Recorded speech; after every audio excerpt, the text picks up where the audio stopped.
સામરોદ ગ્રામજનો દ્વારા અગાઉ સુરત મામલતદારને જેટકો કંપનીની અંડરગ્રાઉન્ડ લાઇન નાખવા બાબતે વાંધો ઉઠાવ્યો હતો, જે સંદર્ભે જેટકો કંપનીની અંડરગ્રાઉન્ડ લાઇનનું કામ બંધ કરવામાં આવ્યું હતું।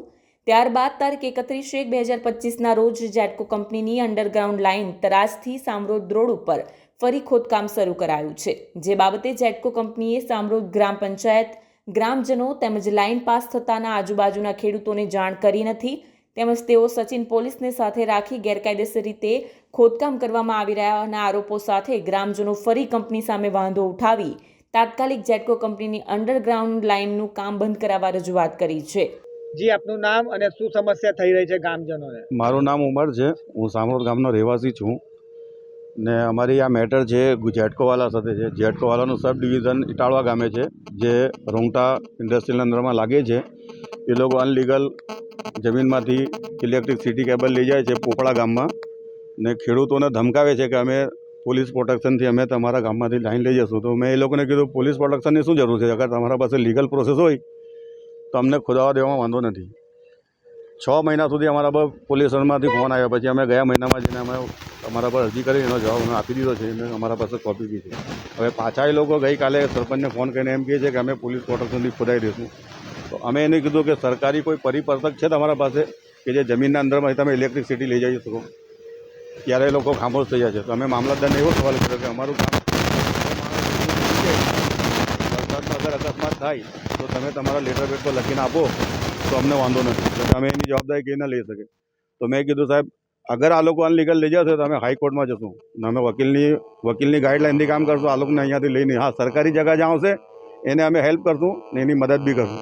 આ લોકો જે પેલા 2 ભાઈ છે, કેમેરો ફેરાવો, પેલા 2 ભાઈ છે, એ લોકો અમને એમ કહે છે કે અમે પોલીસ પ્રોટેક્શનથી ખોદાય, તો અમે પોલીસનું આ જ કામ બચેલું છે। હાલાકે પોલીસવાળા અમને કોઈ દિવસ અમને ધમકાયા બી નથી, કંઈ નથી કર્યું, પણ એ લોકોનું કેવું એમ છે કે અમે પોપડામાં પોલીસ પ્રોટેક્શનથી ખોદી લીધું છે, અમે સામરોદમાં બી કીધું। મેં એને કીધું તું પોલીસ સ્ટેશનથી જા, હું વકીલ કોર્ટમાં જ્યાં તમારા નામની પિટિશન દાખલ કરી દઈશ। ગામજનોમાં કેટલો પરિવાર રહે છે ને શું 400 માણસ, 400 ઘરનું ગામ છે અમારું, 500 મકાન છે, આમાં હળપતિવાસ બી છે, હરિજનવાસ બી છે, બધા જ મિક્સ રહે છે ને વરસાદમાં દરેક માણસને તકલીફ છે। હવે આ કેબલ લઈ જાય છે અહીંયાથી, એમાં અગર કોઈ અકસ્માત થાય તો એની જવાબદારી કોની છે? ગામજનની કઈ જમીન આવે છે એની અંદર? એમાં ટ્રસ્ટની 10 વીઘા જમીન જાય છે, અહીંયા 4 વીઘા બીજી જેમ કરે 14 વીઘા જાય છે। તો આ બધું નુકસાન એ કોણ આપશે? આનાથી પહેલાં જ્યારે મામલતદાર સાહેબ આવેલા ત્યારે એ લોકો એ લેટરમાં પૂછેલું હતું કે અમને રૂટ બતાવો, તો રૂટમાં મેં એવું કીધું કે ઇટાળવાથી ભૂતપુર 6.5 કિલોમીટર થાય ને ઇટાળવાથી પોપડા 7.5 કિલોમીટર થાય। મેં મામલતદાર સાહેબને કીધું કે 7.5 વધારે કે 6.5 વધારે, ને એ લાગે છે જગા મોજે પલસાણા તાલુકો બી પલસાણા જ લાગે છે અને અમારું લાગે છે 84 તાલુકો। હવે આટલી મોટી જમીન ને આટલી લાંબી જમીન ખોદીને લઈ જવાનું, મેન રોડ પરથી એ લોકો હાઈવે પરથી લઈ જાય, કોઈને ડિસ્ટર્બ બી નહીં થાય ને સીધું ભૂતપુર ચાલી જાય ને એ લોકો જે રૂટ માંગેલો છે એ રૂટના આધારે એ લોકોના કિલોમીટર બી ઓછા થઈ જાય। તો આ તો ખોટું ખાલી ખેડૂતોને હેરાન કરવા માટે અને દાદાગીરીથી જેટકોવાલા એમ કહે છે કે અમારું પોલીસ સ્ટેશનથી લઈને ડાયરેક્ટ સુધી અમારી બહુ લાંબી પ્રોસેસ છે। એના પહેલાં બી અમે એવી જ રીતના વાત કરી હતી મને કે તમે તમારાથી જે કરો તો કરી લો। મેં એવું કહીને અમે વકીલની ગાઈડલાઇનથી હાઈકોર્ટ સુધી જશું। હવે આજે જે પોલીસ પ્રોટેક્શન માંગ્યું છે, હવે એ લોકો પાસે માંગો કે ભાઈ તમારે પોલીસ આ ખોદવા આવ્યા છો, તમે જે લાઈન ખોદી રહ્યા છો એની તમારા પાસે કોઈ પુરાવા છે હમણાં હાલના? હવે એ લોકો એવું ચાહે કે આ લોકો ગામવાળા ઉશ્કેરાઈને આવીને અમારા સાથે લડે એટલે અમે પોલીસ સ્ટેશનમાં પોલીસ કેસ બનાવે। આ એ લોકોની આવી પોલિસીથી આવીને અહીંયા ખોદવા આવેલા છે। બાકી અમે કાયદો હાથમાં નહીં લેશું, અમે વકીલની રાહ હાઈકોર્ટ અમે કોર્ટમાં પિટિશન દાખલ કરીશું। આ લોકો જે આવેલા છે 2 જેટકોમાંથી એ લોકોના નામ લઈને અમે એ લોકોના નામ પર પિટિશન દાખલ કરશું। આગામી દિવસોમાં કોને અરજી? અમે કલેક્ટર, મામલતદાર, ટીડીઓ, ડીડીઓ ડાયરેક્ટ ગાંધીનગર સુધી અમે ડાયરેક્ટ જેટલા બી અધિકારી છે કોઈને અમે બાકી નથી રાખવાના। ટોટલ જ બધા સાથે અમે ડાયરેક્ટ લીગલ પ્રોસેસથી કામ કરશું। પંચાયતથી અમે ચાલુ કર્યું છે, કમિશનર સુધી બધે ડાયરેક્ટ ગાંધીનગર, ગૃહમંત્રી સુધી અમે જશું। મારું નામ સુહેલ મૌલવી છે, હું સામરોદ ગામનો રહેવાસી છું ને અમારી તકલીફ છે આ જેટકો કંપનીવાળા સાથે કે એ લોકો જે આ પાઇપલાઇન અંદર લઈ જાયેલા છે લાઇટની, એ લોકોનું કામ એવું કંઈ અત્યાધુનિક નથી કે વરસાદનું પાણી જાય, કોઈ શોર્ટ સર્કિટ થાય, ગામના અમારા આદિવાસીઓ છે, મુસ્લિમ પરિવારો છે, એનું નુકસાન થશે, એની જવાબદારી કોની?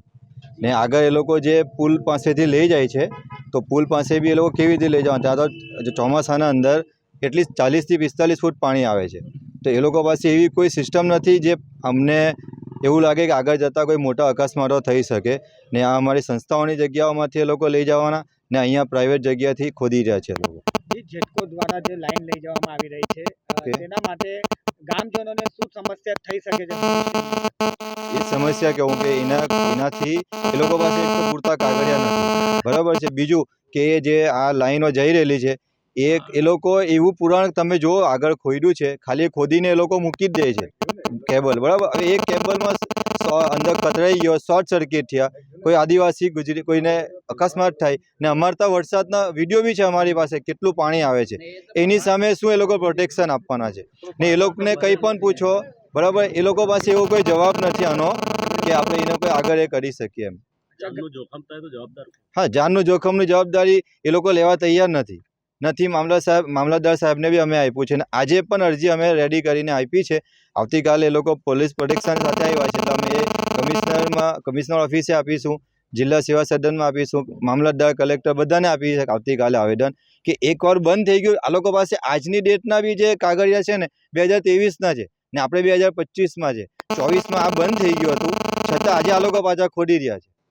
ને સવારે મેં આવી નહીં ગયો, એમની પાસે કાગળિયા એમણે મને બતાવ્યા, પણ 2023ના છે. 23 પછી 24માં બંધ થઈ ગયું, ને 24માં બંધ થવા પછી 25ના કોઈ કાગળિયા નથી એ લોકો પાસે. ના, ગ્રામ પંચાયત અથવા જે હમણાં પાછળ તમે જો જે કામ ખોદાઈ રહ્યું છે, તો તે ખેતરના અંદર જે માલિક છે એમને બી કોઈ નોટિસ નથી આપી, કોઈ જાણ નથી કરી.